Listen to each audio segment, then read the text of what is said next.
Ahora, en Te digo la otra, ancho, ajeno y superpoblado. Así está el mundo.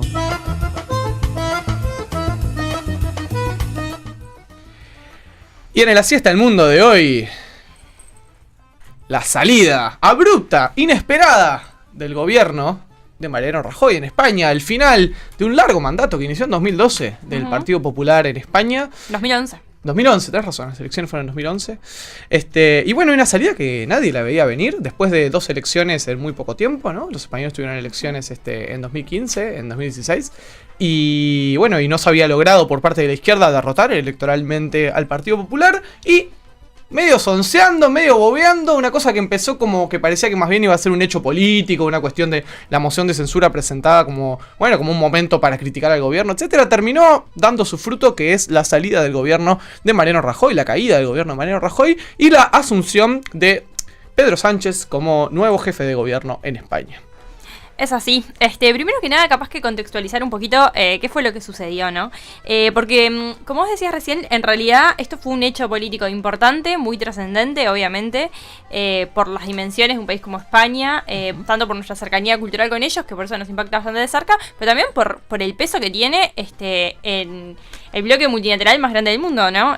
Luego, obviamente, de Naciones Unidas, que viene a ser la Unión Europea. En realidad, decir que España, la cuarta economía de la zona euro, obviamente que cualquier cambio político que pueda tener internamente va a impactar a nivel internacional.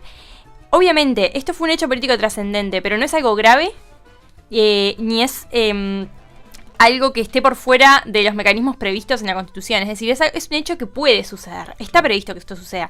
Lo que pasa es que no es común que suceda en un país como España. No es una crisis política, digamos. El mote de crisis política no le aplica. Mucho menos una crisis institucional, digamos. No, mucho menos. Al contrario, las instituciones parlamentarias están para eso, Están para eso. Lo que pasa es que no estamos acostumbrados a que estas noticias de mociones de censura que prosperan o cambios de gobierno así abruptos vengan de España. Pero en realidad es muy común, por ejemplo, ver en Italia o en Grecia gobiernos que caen constantemente en un sistema parlamentarista también. Capaz que estamos más acostumbrados a los gobiernos que caen por las malas en esta región, por lo menos. Claro. Bueno, acá lo que pasa es que estamos en una región que es presidencialista, entonces siempre nos impacta bastante cuando un presidente del gobierno cae.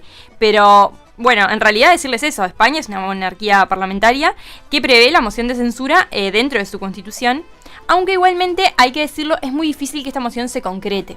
Por eso también llama mucho la atención y fue todo un impacto que esta moción de censura prosperara. ¿Por qué? Primero que nada por las mayorías especiales que requiere esta constitución, por la constitución que prospere esta moción, pero también en segundo lugar porque la moción de censura en España es constructiva. ¿Qué significa que sea constructiva? Significa que únicamente no se puede proponer sacar al que está, es decir, quiero sacar a Mariano Rajoy del gobierno y después vemos qué hacemos. Eso no es una posibilidad. La moción de censura es constructiva, es decir, se propone otro candidato en el momento en el que se propone quitar al candidato que está. Claro, solamente cae el gobierno si uno tiene las se mayorías a otro en ese mismo momento. En ese mismo momento. Si no, no cae el gobierno. Pero lo decías, ¿mayorías especiales significa más de 50% para poder remover al jefe de gobierno? No, es una mayoría absoluta. Una mayoría absoluta, claro. Que también que es pesado. No basta con una minoría mayor. Exacto, no basta si yo tengo 35% de los votos versus el gobierno tiene un apoyo de 20, no me alcanza. No. En ese sentido también uno esperaría que estos mecanismos no prosperaran fácilmente en sistemas bipartidistas. Como es el caso del Reino Unido, ha sido históricamente el caso clásico de bipartidismo parlamentario, y como lo fue España también desde la salida de la democracia, desde el cambio de régimen hasta ahora. Pasa que España cada vez más va dejando de ser un régimen bipartidista, y por eso es que esto también ahora es políticamente posible. Si bien institucionalmente siempre fue posible, del 75 para acá, ahora es políticamente viable poder censurar un gobierno. Sí, seguro.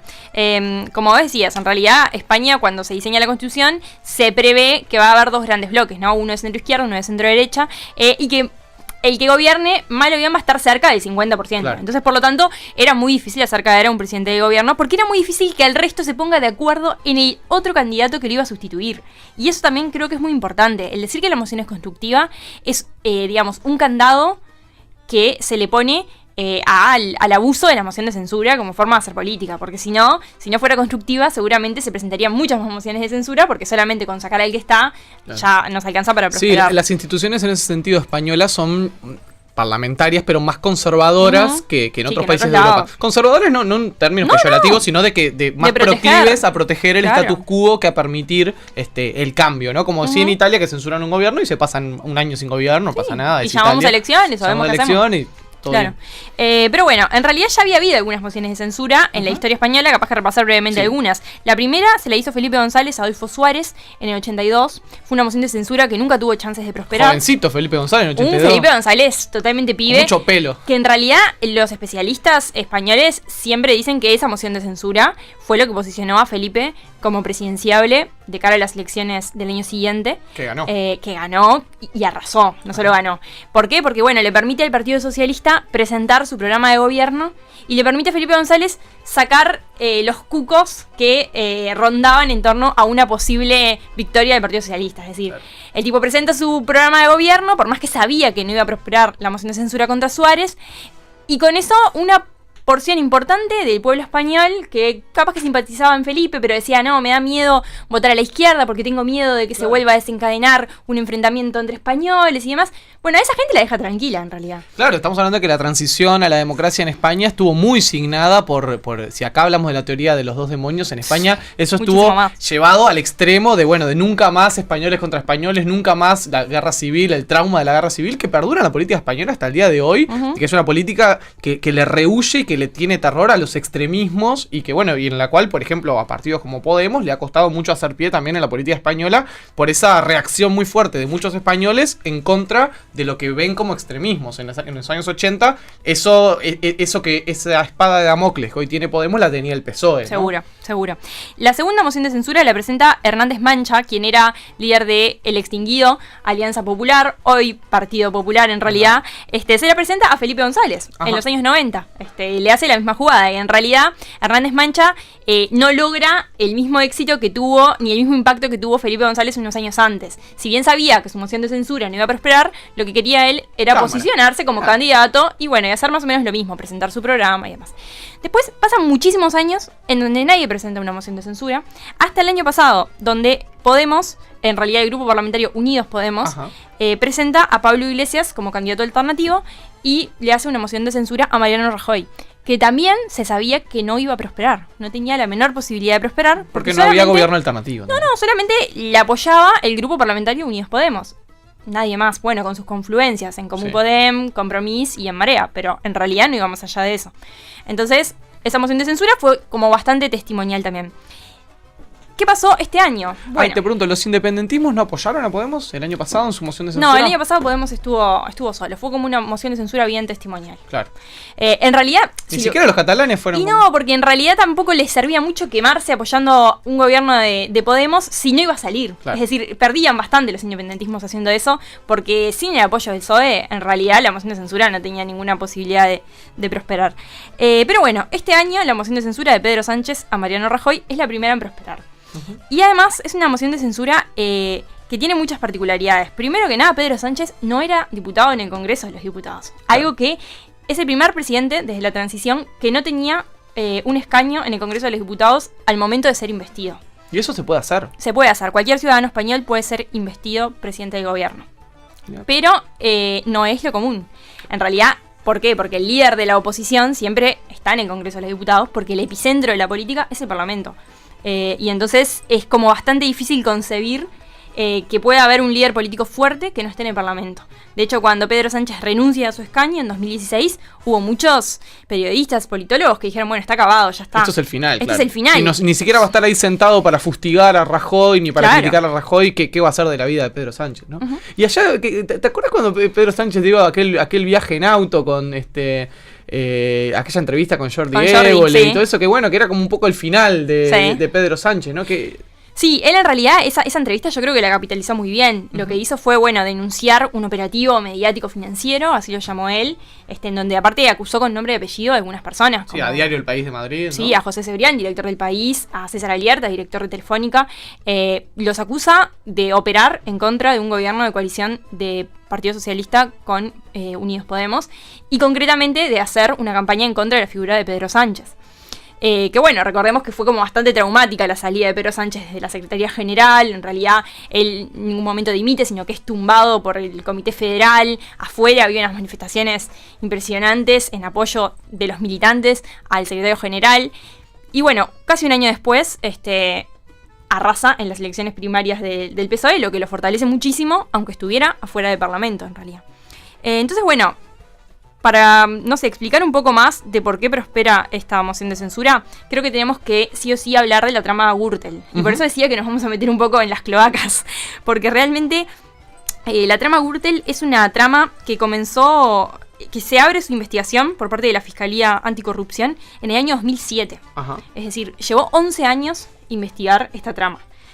Porque es una trama enorme de corrupción política que tiene como protagonista al Partido Popular, especialmente en las comunidades autónomas de Madrid y Valencia, que venían a ser los feudos históricos del Partido Popular desde el retorno a la democracia.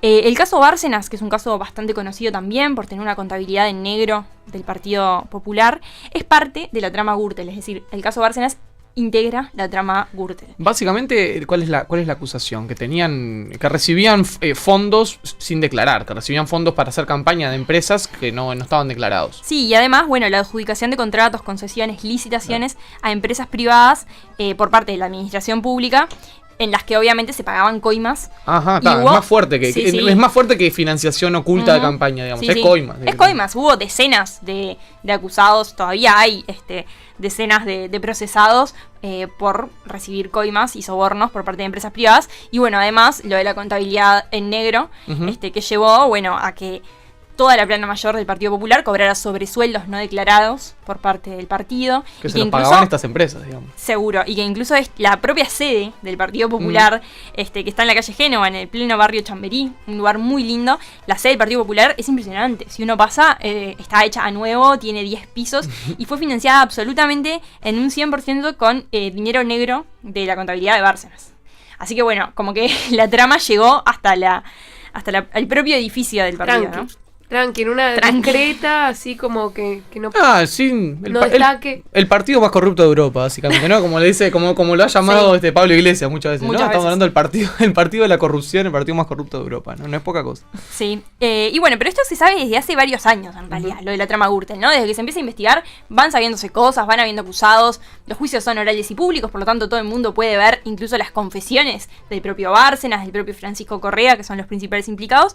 Pero ¿por qué ahora, en este momento, la Cámara decide censurar al gobierno de Rajoy? Tiene que ver con que se conoció la sentencia del caso Gürtel, en donde la justicia española declara responsable civil al Partido Popular por la corrupción de este caso.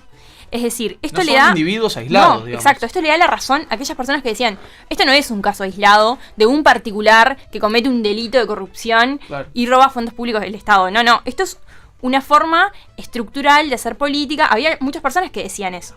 Entonces esta sentencia va un poco en esa línea. Por más que no es una sentencia firme todavía, el Partido Popular la apeló, por supuesto porque no está de acuerdo con esta sentencia. Pero bueno, sí que obviamente fue determinante para poder juntar los votos de apoyo a la moción de censura que presentó Pedro Sánchez. Por eso el sentido de la oportunidad también que tuvo Pedro Sánchez, creo que hay que destacarlo.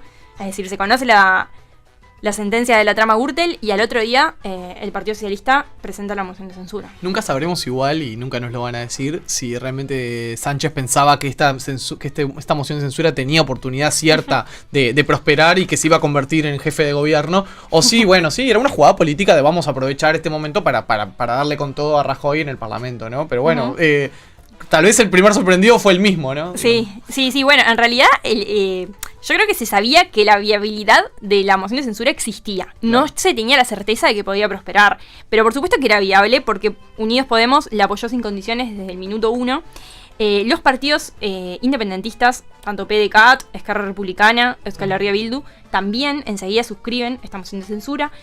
Por más que dicen no votamos a favor del PSOE sino en contra del PP. Todo el tiempo lo aclararon, ¿no? Es por un tema de higiene democrática que apoyamos esta moción, aunque no vamos con el programa del Partido Socialista. A los que no les salió muy bien fue Ciudadanos, ¿no? Ciudadanos no apoyó la moción de censura. No. Ciudadanos, Unión del Pueblo Navarro y un partido minoritario de Asturias, Claro. fueron los únicos partidos que no apoyaron la moción de censura, además del Partido Popular. Y además Pero para la Ciudadanos estrella- es un sí. golpazo por el hecho de que Ciudadanos también se había presentado en la política como un partido anticorrupción, como un partido sí. pro transparencia. Su momento fuerte en la política española, su salida a la política nacional, si bien surge como un partido anti-independentista, en realidad es un partido catalán, Ciudadanos, Sí. Albert Rivera es catalán, que surge para oponerse al independentismo catalán. Pero bueno, cuando pasan a jugar en la política nacional, era desde ese lugar, desde el discurso, un discurso que si se quiere iba en espejo con Podemos, desde la derecha, pero en el mismo sentido de anticasta, anti la política tradicional, anti la corrupción del PP. Y bueno, claramente se fue desdibujando al punto de que hoy fue el único aliado que le quedó a Rajoy en el Parlamento, ¿no? Sí, creo que también hay mucho de que en realidad Ciudadanos está muy interesado, por no decir desesperado, en que se convoquen elecciones, ¿no? Claro. Las encuestas de intención de voto le vienen dando muy bien. Ujú. La imagen de Albert Rivera es muy buena realmente entre los españoles. Y creo que obviamente si prosperaba la moción de censura, obviamente la opción de nuevas elecciones se alejaba. También viene un poco por ahí, ¿no? Por el interés y la cuenta chica de almacenero que creo que hizo Albert Rivera. Decir, bueno, quiero elecciones ahora porque estoy bien parado y me tengo toda la fe. Y algo más, antes de pasar a cuál fue el actor clave que Sí. todavía te faltaron los últimos votos, nos vas a explicar cuáles fueron los votos decisivos para que esto surgiera. Hubo un cambio muy importante en la posición de Podemos y de Unidos Podemos como coalición con Izquierda Unida respecto a las elecciones españolas de 2015, en las cuales alcanzaba o quedaba muy cerca, digamos, una unión entre el PSOE y Podemos para poder formar gobierno en esa oportunidad, pero las negociaciones nunca prosperaron. Por un lado, por lo que decía Pedro Sánchez, luego denunció que hubo enormes intereses económicos y mediáticos que bombardearon esa oportunidad de que la izquierda, el centro izquierda y la izquierda formaran gobierno juntos. Y por otro, también hay que decirlo, del lado de Podemos hubo una postura bastante intransigente y bastante de imponerle a Pedro Sánchez la vicepresidencia del gobierno e imponerle ciertos ministerios. Yo me acuerdo allá en 2015, principios de 2016, verano de 2016, cuando Pablo Iglesias de una salió a convocar a Pedro Sánchez a formar gobierno con él como vicepresidente y ya le dijo, y quiero estos 3 o 4 ministerios. Eso nunca prosperó. Hubo también como una maduración política, me parece a mí, por el lado de Pablo Iglesias de esta vez apoyar sin condicionamientos al PSOE, ¿no? Ujú. Sí, ahí los que estaban interesados en repetir elecciones eran los de Podemos, ¿no? Claro, Podemos También hay que quería ir a decirlo. elecciones. Podemos quería ir a elecciones, claramente. Si bien, bueno, obviamente, si lograba que Pedro Sánchez le diera economía, Radio Televisión Española y justicia, que creo que fue lo que pidió, Sí, le pidió aparte ministerios clave, ¿no? obviamente que iba a aceptar. Pero en realidad Podemos estaba muy interesado. Era el momento en del ir a sorpaso, elecciones, ¿no? Donde seguro. Podemos se sentía muy cerquita La remontada de le poder llamaron. desplazar al PSOE como segundo partido. Así fue el golpe, ¿no? En julio, cuando se repiten elecciones Y a y Podemos en le realidad fue muy vuelve a mal. quedar tercero. Sí, Sí. sí. Pero bueno, les iba a contar un poco cuál fue la estrella de la jornada, porque me parece que merece un Sí. capítulo aparte y una mención. Fue el PNV, el Partido Nacionalista Vasco, que es un partido que no sé si lo conocen mucho, de qué va y demás. Es un partido que gobierna en Euskadi hace Desde 30 siempre. años, desde que el mundo es mundo o más. Y que bueno, en realidad es de orientación centro-derecha, es una derecha moderada, liberal, nacionalista vasca, pero no independentista, eso hay que decirlo. Es un partido que se caracteriza por ser muy pragmático. Ellos han investido presidentes del PP, han investido presidentes del PSOE, ahora acompañaron la moción de censura, de repente han apoyado mociones con Euskal Herria Bildu, los ex ETA, ¿verdad? Es decir, ellos son muy pragmáticos y nunca se sabe mucho para dónde van a ir. Entonces, los votos del PNV fueron decisivos para lograr que prosperara la moción de censura. ¿Pero qué hicieron ellos? Porque parece que vieron muchos capítulos de House of Cards. Dijeron, no, nosotros vamos a escuchar primero la propuesta de Pedro Sánchez. Queremos escuchar el programa de gobierno. En el Parlamento. En el Parlamento. Claro. Y recién ahí, después del debate, vamos a decir qué vamos a hacer. Entonces, fue como un final agónico. Uno lo veía al pobre Pedro Sánchez. Sin los votos del PNV no salía. Sin los votos del PNV no salía. El Partido Popular le empieza a ofrecer, Ah. obviamente, cosas al PNV. Y le dice, cuidado que los presupuestos de País Vasco capaz que no salen, si votas la moción de censura. Y estás gobernando Euskadi, pero bueno, capaz que no podés porque no te voto los presupuestos. Porque Partido Popular, aliado del PNV en el gobierno de Euskadi, ¿no? Claro. Entonces estaba como muy entreverada la cosa. Pero bueno, finalmente Aitor Esteban, el líder del PNV, termina dando la noticia de que van a apoyar la moción de censura y ahí como que se desata el nudo. Y se empieza a barajar la posibilidad de que Rajoy dimitiera, porque Claro. también había 24 horas hasta la votación. ¿Y qué pasaba? Si Rajoy dimitía, había elecciones. Había elecciones. No había moción de censura No, en ese sentido. caía El la presidente moción de se censura. iba y se iba derecho a elecciones. Ujú, así es. Entonces, bueno, ahí se desata también, hay que decirlo, una presión mediática impresionante para que Mariano Rajoy dimitiera. Claro. Es decir, el editorial del País, del Mundo, de La Razón, del día de que se votó la moción de censura, eran, por favor, señor Rajoy, sea responsable, Váyase y y vamos a elecciones. váyase y no nos deje en manos de este incompetente. Eran así, realmente no se andan con Es vueltas. que el cuando- establishment lo odia a Pedro Sánchez. Eso es algo que hay que decirlo Sí, también. sí, hay Pedro que decirlo. Sánchez, o sea, si bien en su momento representaba como cierta continuidad de lo que era el PSOE, etcétera, él, en la interna del PSOE, lo que se llaman los varones del PSOE, o los tradicionales, digamos, Felipe González, Zapatero, la plana, digamos, más conserva del PSOE, tiene en No Pedro puede Sánchez a un enemigo. Que incluso cuando Pedro Sánchez había ganado elecciones internas en su partido, lo rajaron. O sea, lo hicieron sacar y tuvo que volver a ganar una elección interna en su partido para volver a ser líder, ¿no? Sí, Yo la- quiero saber en qué parte del debate fue que había un bolso en el lugar de Rajoy, porque esa foto me parece espectacular. Sí, bueno, en la segunda parte del día. En realidad, la primera parte fue la presentación del programa de parte del candidato que se proponía, los grupos parlamentarios le hacían preguntas y Mariano Rajoy tuvo la oportunidad de defenderse. En la segunda parte, cortan para ir a comer, no sé, y el presidente de gobierno nunca vuelve. Entonces ahí fue que quedó la cartera de la vicepresidenta puesta en la silla y esa foto que creo Nunca que más volvió. volvió al otro día para dar la cara, bueno, en el Claro. momento de la votación. Pero ahí fue que se encanutó 8 horas dentro de un restaurante al Ahí lado todo el del mundo Congreso. dijo, che, y- ahora va a renunciar. Mucha gente pensaba, bueno, en este momento debe estar escribiendo su discurso de dimisión, etcétera, pero no. Como Sí. como buen gallego, se puede decir, de Mariano Rajoy, bancó hasta el último Durazo. día. Si me quieren sacar de acá, sáquenme. Con los Sí. pies por delante. Exactamente. Y Sí. bueno, y ahora renunció a la política, ¿no? Una cosa también, hubo una acusación de Alberto Garzón en el medio del Sí. pleno, cuando tú decís que estaba la foto de la cartera, en donde dice, bueno, tampoco está Albert Rivera en el escaño. Eran Ah. los únicos dos que faltaban. Seguro que están cocinando la dimisión y el tipo que no le gustan sí, nada sí. las teorías No, no, conspiranoicas, no. Alberto Garzón, hay que decirlo, ya estaba flasheando Una una conspiración. dimisión, claro, conjunta. Pero ¿qué pasa? En realidad todo indica que Rajoy no aceptó esa opción porque el Partido Popular le viene dando bastante mal en las encuestas y probablemente era muy arriesgada la jugada. Prefiere esperar, que dice, bueno, que se desgasten ellos ahora, que trate de Ujú. gobernar el PSOE en este gobierno medio imposible, sin Bizarro, mayoría, totalmente. sin apoyos Con parlamentarios. el presupuesto ya votado, Con porque el se había presupuesto votado ya una votado. semana antes, o sea, no tienen Claro. margen. Con los votos del PNV, ¿no? Que habían sido fundamentales Hermoso. para aprobar los presupuestos. Pero bueno, como dijo Rajoy, se los van a comer con patatas los presupuestos, Claro. porque ya están aprobados y les guste o no, van a tener que ejecutarlos en este periodo. Y van a ver ahora qué hace también este gobierno del PSOE con el apoyo, un apoyo muy entre comillas y muy, vamos a ver qué pasa, de tanto de Unidos Podemos como de los independentistas, para poder llevar adelante al menos algunas de las políticas en las que puedan acordar, ¿no? Algunas políticas sociales, tratar de eliminar la ley Mordaza, ¿no? Que ha sido súper polémica la ley esta Sí. por la cual están procesando todo el tiempo a artistas en España de una manera que recuerda a regímenes autoritarios, que no condice con una democracia como la española. Y bueno, y ver si se instala una mesa de negociación con los independentistas catalanes, que esa es la más difícil, porque en ese sentido Pedro Sánchez está en la línea también dura de no reconocer el proceso independentista catalán. Aunque él abre la oportunidad a decir, bueno, a reconocer mayores niveles de federalismo o de autonomía, puede ser una oportunidad para negociar, ¿no? Sí, a priori Pedro Sánchez estaría dispuesto a reconocer a Cataluña como una nación, no así como un Estado independiente, por supuesto. Pero bueno, fue muy acusado por parte de Ciudadanos, sobre todo, de que había pactos oscuros con el independentismo, que había apoyado la moción de censura, y se agitaron muchos cucos con eso.